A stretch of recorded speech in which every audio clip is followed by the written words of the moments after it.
ଜଣେ ଲୋକ ରାମୁ ତା ସ୍ତ୍ରୀ ଅଞ୍ଜୁକୁ ଛାଡ଼ି ଆଉ ଗୋଟିଏ ଝିଅ ଆରତୀକୁ ଭଲ ପାଉଥିଲେ। ଥରେ ଏସବୁ ଅଞ୍ଜୁ ଦେଖିଲା ଏବଂ ଘରେ ଆସି ରାମୁ ଓ ଅଞ୍ଜୁଙ୍କର ପ୍ରବଳ ଝଗଡ଼ା ହେଲା।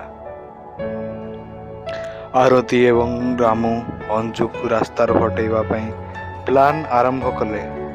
କ'ଣ ପାଇଁ ନା ଆରତୀ ଥିବା ଯାଏ ଦି ଜଣ କେବେ ବି ବିବାହ କରିପାରିବେ ନାହିଁ। ରାମୁ ଆରତୀକୁ ସାନ୍ତ୍ୱନା ଦେଇ ବୁଝାଇ କହିଲା, ତୁ ଚିନ୍ତା କରିବୁନି, ଖୁବ୍ ଶୀଘ୍ର ତାର କିଛି ଯୋଜନା କରୁଛି। ଦିନେ ରାମୁ ଆଉ ତାର ସାଙ୍ଗ ଦୀପକକୁ ଡାକି ଆରତୀକୁ ମାରିବା ପାଇଁ ପ୍ଲାନ୍ ଆରମ୍ଭ କଲେ। ଯୋଜନା ଅନୁସାରେ ଦୀପକ ଅଞ୍ଜୁ ପାଖକୁ ଯାଇ ତା ସହ ଖରାପ ବ୍ୟବହାର କଲା। ଆରତୀ ଏସବୁକୁ ଇଗ୍ନୋର କରିବାରୁ ଦୀପକ ତାକୁ ବହୁତ ମାରିଲା।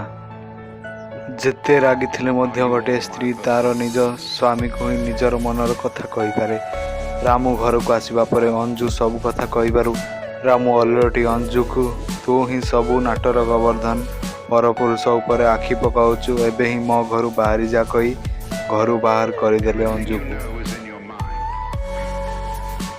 ଅଞ୍ଜୁ ଶେଷରେ ଜାଣିଲା ଯେ ଏସବୁ ରାମୁ ଏବଂ ଆରତୀର କାର୍ଯ୍ୟ। ଯାହା ବି ହେଉ, ଜଣେ ନାରୀ କେବେ ବି ନିଜ ସ୍ୱାମୀକୁ ଛାଡ଼ିପାରେ ନା। ଶେଷରେ ଆରତୀ ପାଖକୁ ଯାଇ ସେ ରିକ୍ୱେଷ୍ଟ କଲା, କିନ୍ତୁ ତା କଥାରେ ରାଜି ନ ହୋଇ ଆରତୀ ଅଞ୍ଜୁକୁ ମାରିବାକୁ ଷ୍ଟାର୍ଟ କଲା।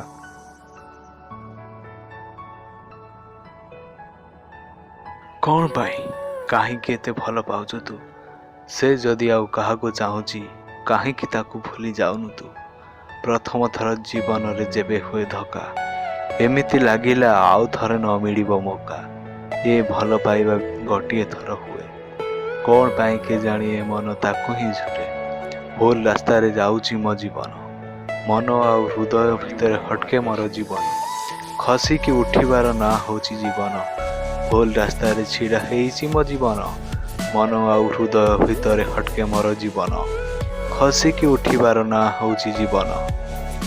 କାନ୍ଦି କାନ୍ଦି ମୋର ଜୀବନ ଅଧାରେ, ମୋ ଠାରୁ ଦୂରେଇ ସେ ଆଉ କାହା ସାଥିରେ। କ'ଣ କରିବି ଯେବେ ଲାଗେ ନିଆଁ ମୋ ମୁଣ୍ଡରେ, ଭଲ ପାଇବା କେମିତି ମିଳେ ଏ ପାଉଣା। ଭୁଲ ରାସ୍ତାରେ ଯାଉଛି ମୋ ଜୀବନ, ମନ ଆଉ ହୃଦୟ ଭିତରେ ହଟକେ ମୋର ଜୀବନ। ଜୀବନ ଗୋଟିଏ ଅନ୍ଧକାରମୟ ରଙ୍ଗମଞ୍ଚ। କେଉଁ ମୁହୂର୍ତ୍ତରେ ଆପଣଙ୍କ ସହ କ'ଣ ଘଟିଯିବ ତାହା କେହି କହିପାରିବେ ନାହିଁ। ଜୀବନର ସମସ୍ତ ମୁହୂର୍ତ୍ତ ହସିବା, କାନ୍ଦିବା, ନାଚିବା, ଗାଇବା ହିଁ ଆମ୍ଭମାନଙ୍କ ଜୀବନର ମହତ୍ତ୍ୱ। ଜୀବନରୁ କେବେ ବି ହାର ମାନନ୍ତୁ ନାହିଁ। ଆପଣଙ୍କ ସାଥିରେ କେହି ନାହାନ୍ତି ବୋଲି କ'ଣ ପାଇଁ ଭାବୁଛନ୍ତି? ଆପଣ କାହାକୁ ଭଲ ପାଉଛନ୍ତି ତାଠୁ ଅଧିକ ଭଲ ପାଇବା ଦିଅନ୍ତୁ ଯିଏ ତୁମକୁ ଭଲ ପାଉଛି। ତାହେଲେ ଯାଇ ଆପଣ ଜୀବନ ଯୁଦ୍ଧରେ ବିଜୟର ତିଲକ ଲଗାଇ ଏ ଧରାପୃଷ୍ଠରୁ ସବୁଦିନ ପାଇଁ ବିଦାୟ ନେବେ।